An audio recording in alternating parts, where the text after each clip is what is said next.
Satu ayat untuk kebaikan kita semua.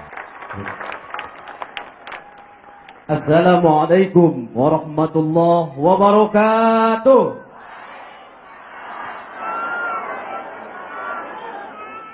Alhamdulillahilladzi ja'ala sakinata fi qulubil mu'minin. Assalatu wassalamu ala sayyidina Muhammadin wa ala alihi wa sahbihi ajma'in. Amma ba'd. Dewan Mu'allim yang saya muliakan, hadirin wal hadirat dan pemirsa di seantero Nusantara yang mulia. Di zaman sekarang ini, kita seringkali dihadapkan dengan persoalan yang kadangkala menimbulkan kegelisahan dan kecemasan. Mungkin karena ekonomi keluarga yang serba kekurangan, harga barang, kebutuhan pokok naik membumbung tinggi, ledakan penduduk yang semakin tak terkendali, pencemaran lingkungan yang mengancam kehidupan dan lain sebagainya, yang membuat kita menjadi serba salah, hati menjadi resah dan gelisah, jiwa terasa hampa dan merana, hidup semangat pun tidak, bahkan malas berkarya. Bahkan yang lebih parah, muncul berbagai macam penyakit psikomatis, penyakit kejiwaan yang mengancam bahkan dapat mematikan seluruh umat manusia secara perlahan dan mengerikan. Bahkan kalaupun dia bertahan hidup, tidak lagi merasakan ketenangan. Na'udzubillah min dzalik. Lalu bagaimana solusi yang terbaik menurut Islam untuk mencapai ketenangan dalam hidup ini?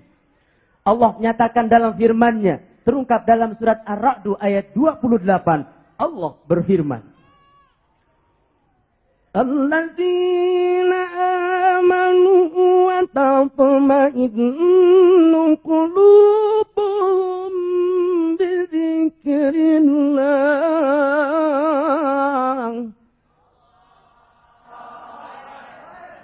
Ala bi dzikrillah tatma'innul qulub. Yaitu mereka yang beriman dan hatinya tenang karena mengingat Allah. Ingatlah, hanya dengan mengingat Allah, hati akan menjadi tenang. Bapak, Ibu, dan pemirsa yang mulia, Imam Ali As-Sabuni dalam kitabnya Sofwatu Tafasir mengatakan, Ala fantabihu ayyuhal qaum fa inna bi dzikrillah tasta'nisu wa taskunu qulubal mu'minin. Kita harus saling mengingatkan satu sama lain untuk selalu zikir kepada Allah agar hati tenang dan jiwa tentram. Dengan demikian, ayat tadi mengandung isyarat bahwa di antara terapi yang potensial untuk mendapatkan ketenangan dan ketentraman hati yang hakiki adalah zikir kepada Allah Subhanahu wa taala. Lalu bagaimana caranya? Allah jawab dalam surat Al-A'raf ayat 205. Wadhkur rabbaka fi nafsika tadarru'an wa khifatan wa dunal jahri minal qawli bil ghudwi wal asal wa la takum minal ghafilin. Ingatlah Allah dalam hatimu dengan rendah hati dan penuh rasa takut, tanpa mengeraskan suara pagi dan petang, dan janganlah kamu masuk dalam golongan orang-orang yang lupa kepada Allah. Ungkapan kalimat wadhkur rabbaka dalam ilmu nahwu sharaf disebut sighat amar atau perintah. Kaidah usul fiqh mengatakan al-aslu bil amri lil wujub, suatu perintah pada dasarnya wajib. Maka zikir menyebut, mengingat dan mengagungkan asma Allah wajib bagi kita. Syekh Muhammad Sulaiman Al-Asqari dalam kitabnya Zubdatu Tafsir min Fathil Qadir menafsirkan ayat solusi tadi, bahwa ada 4 cara dalam berzikir untuk mendapatkan ketenangan batin. Yang pertama, wadhkur rabbaka fi nafsika ay udhkur rabbaka sirra mustahdiran li azmihi wa jalali. Berzikir dengan cara sir atau tersembunyi dalam hati untuk mengagungkan Allah Subhanahu wa taala. Artinya tidak mengharapkan sanjungan teman, pujian tetangga dan pujaan mertua, tetapi hanya untuk Allah semata-mata. Yang kedua, tadarru'an wa khifah, ay mutadarru'an ilaihi wa khaifan minhu. Berzikir dengan cara rendah hati, tawadu dan bersimpuh di hadapan Allah, tidak boleh sombong dan angkuh. Yang ketiga, waduna jahri minal qawli ay wasatun minal jari wasiri. Ketika berzikir tidak dengan suara lantang seperti suara orang marah, dan tidak juga merengek seperti suara orang menangis, tetapi pertengahan antara keduanya, yakni sedang-sedang saja. Dan yang keempat, bil gudu wal asal ay bis subahi wal isya'i. Waktu yang tempat untuk berzikir adalah mulai dari pagi sampai petang, dari petang sampai pagi. Dengan kata lain, Zikir tidak terbatas waktu dan situasi. Selama ada waktu, maka di situ harus ada zikir. Bagaimana, setuju?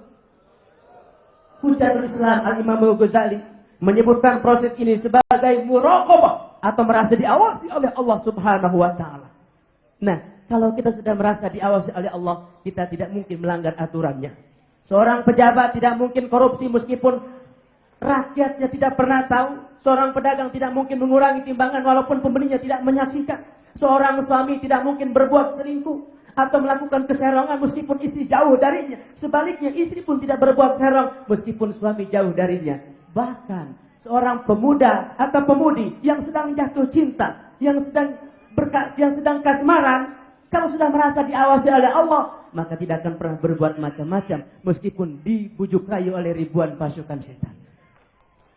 Oleh karena itu Bapak, Ibu, dan pemirsa, dengan Ramadan ini, mari kita tingkatkan kualitas zikir kita kepada Allah dengan penuh hikmat dalam semua waktu.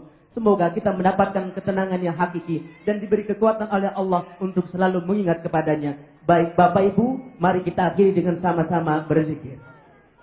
Subhanallah walhamdulillah wa la ilaha illallah wallahu akbar. Demikian, billahi taufiq wal hidayah. Akhirul kalam. Wassalamualaikum warahmatullahi wabarakatuh.